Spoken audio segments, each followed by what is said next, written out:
السلام علیکم ورحمۃ اللہ وبرکاتہ۔ نحمدہ ونصلی ونسلم علی رسولہ الکریم، الصلاۃ والسلام علیک یا رسول اللہ وعلی آلک واصحابک یا حبیب اللہ۔ شمع رسالت کے پروانوں، میرے پیارے آقا صلی اللہ علیہ وسلم کے پیارے دیوانوں، ماہ رمضان کا آخری عشرہ بالکل قریب ہے، تو آئیے ہم صلاۃ التسبیح کا طریقہ سیکھ لیں کہ اس نماز کی بہت فضیلت آئی ہے حدیث پاک میں۔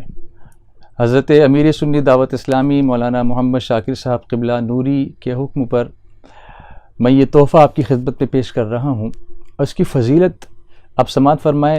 رسول کریم صلی اللہ علیہ وسلم نے حضرت عباس ابن عبد المطلب، جو حضور صلی اللہ علیہ وسلم کے چچا ہیں، ان سے فرمایا، اے میرے چچا، کیا میں تمہیں ایک تحفہ نہ دوں؟ کیا میں تمہیں ایک انعام نہ دوں؟ کیا میں تمہیں ایک بھلائی نہ عطا کروں اور 10 خصلتیں ایسی نہ بتاؤں کہ اگر آپ ان پر عمل کریں تو اللہ تعالیٰ اگلے پچھلے نئے پرانے دانستہ نادانستہ سارے گناہوں کی بخشش فرماتے؟ اور پھر سرکار علیہ صلاۃ والتسلیم نے صلاۃ التسبیح کی تعلیم فرمائی۔ اس کو صلاۃ التسبیح کیوں کہا جاتا ہے؟ اس لیے کہ اس میں ایک تسبیح پڑھی جاتی ہے، سبحان اللہ والحمد للہ ولا الہ الا اللہ واللہ اکبر۔ اس کو یاد رکھیے، پھر ایک بار سناتا ہوں، سبحان اللہ والحمد للہ ولا الہ الا اللہ واللہ اکبر۔ اب اس کی ترکیب کیا ہوگی، کس طریقے سے اس کو آپ ادا کریں گے؟ تو نفل نماز کی نیت کرنی ہے، جیسے نیت کی میں نے 4 رکعت نماز نفل صلاۃ التسبیح واسطے اللہ تعالیٰ کے، منہ میرا کعبہ شریف کی طرف، اس طرح کہہ کے آپ تکبیر تحریمہ کہیں گے۔ تکبیر تحریمہ پڑھنے کے بعد، یعنی اللہ اکبر کہنے کے بعد، آپ جب ہاتھ باندھتے ہیں تو ہاتھ باندھنے کے بعد ثنا پڑھتے ہیں، سبحانک اللہم وبحمدک وتبارک اسمک وتعالی جدک ولا الہ غیرک۔ اس کے بعد 15 مرتبہ جو تسبیح میں نے آپ کو بتائی، سبحان اللہ والحمد للہ ولا الہ الا اللہ واللہ اکبر، اس کو پڑھیں۔ پھر اعوذ باللہ بسم اللہ پوری پڑھنے کے بعد سورہ فاتحہ پڑھیں۔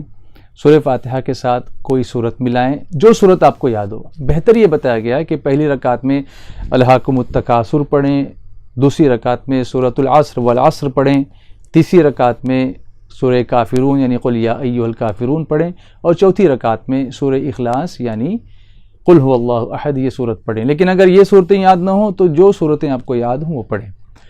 تو سورہ فاتحہ پڑھ لی، صورت ملا لی، اب اس کے بعد پھر 10 مرتبہ یہی تسبیح، سبحان اللہ والحمد للہ ولا الہ الا اللہ واللہ اکبر، یہ پڑھ لیں۔ اس کے بعد رکوع کریں۔ رکوع میں جائیں گے تو رکوع کی تسبیح پڑھیں گے، سبحان ربی العظیم سبحان ربی العظیم سبحان ربی العظیم۔ اس کے بعد پھر یہی تسبیح 10 مرتبہ پڑھیں، سبحان اللہ والحمد للہ ولا الہ الا اللہ واللہ اکبر۔ پھر رکوع سے جب آپ اٹھیں گے، سمع اللہ لمن حمدہ کہہ کر ربنا ولک الحمد، اس کے بعد پھر 10 مرتبہ وہی تسبیح پڑھیں۔ پھر اللہ اکبر کہہ کے سجدے میں جائیں گے، سجدے کی تسبیح پڑھیں گے، سبحان ربی الاعلی 3 مرتبہ پڑھیں گے، پھر 10 مرتبہ یہی تسبیح پڑھیں جو آپ کو بتائی۔ پھر پہلے سجدے سے سر اٹھائیں گے اور بیٹھیں گے، دونوں سجدوں کے درمیان جب ہم بیٹھتے ہیں تو اس میں پھر 10 مرتبہ سبحان اللہ والحمد للہ ولا الہ الا اللہ واللہ اکبر، اس طرح سے پڑھیں گے۔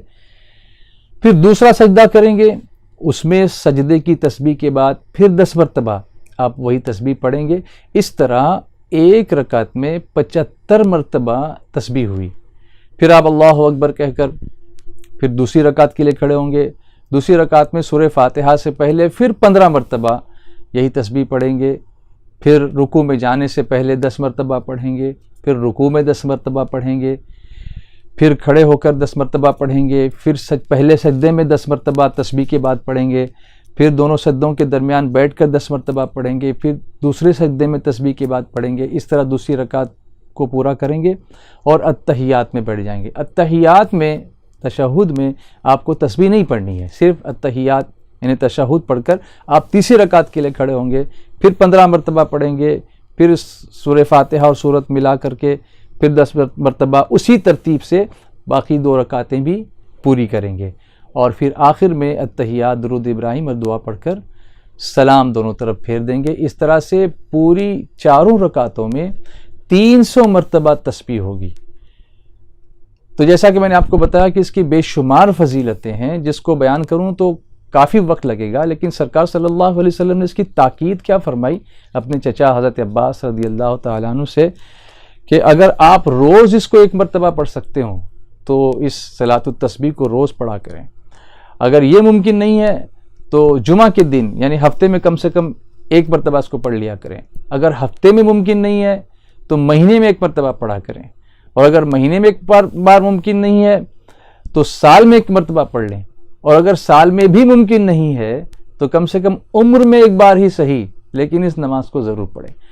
اب میرے پیارے آقا صلی اللہ علیہ وسلم کے پیارے دیوانوں، یہ جو طاق راتیں ہیں 21، 23، 25، 27 اور 29 ماہ رمضان کی، حضرت امیر سنی دعوت اسلامی نے یہ فرمایا کہ ہم ان راتوں میں آپ کو زیادہ پروگراموں میں مشغول نہیں رکھیں گے تاکہ آپ اپنی عبادتیں اچھی طرح سے کر سکیں، اور اسی لیے یہ پیغام آپ کو دیا جا رہا ہے اور یہ صلاۃ التسبیح کا طریقہ بتایا گیا کہ صلاۃ التسبیح ضرور اس میں ادا کریں، وقت نکال کر کے ادا کریں اور خوب دعائیں کریں. اللہ تبارک و تعالی ہمیں اس کو اچھی طرح سے پڑھنے کی توفیق عطا فرمائے اور اس کی فضیلتوں برکتوں سے مالا مال فرما کر ہمارے اگلے پچھلے ظاہر پوشیدہ چھپے ہوئے جانے انجانے میں جو ہم سے گناہ سرزد ہوئے چھوٹے بڑے گناہ، اللہ تبارک و تعالی ہمیں توبہ کی توفیق دے اور اپنے فضل و کرم سے اپنے پیارے حبیب رحمت عالم صلی اللہ علیہ وسلم کے صدقے اور وسیلے میں اللہ معاف فرمائے، اور اللہ تبارک و تعالی ہمیں ليلۃ القدر اور اس کی برکتیں نصیب فرمائے. وصلی اللہ تعالی علی سیدنا محمد وعلی آلہ واصحابہ اجمعین. السلام علیکم ورحمۃ اللہ وبرکاتہ. آج ہی SDI چینل کو سبسکرائب کریں، بیل آئیکن پر کلک کریں. ہماری حوصلہ افزائی کے لیے کمنٹس، لائک اور شیئر بھی کرتے رہیں.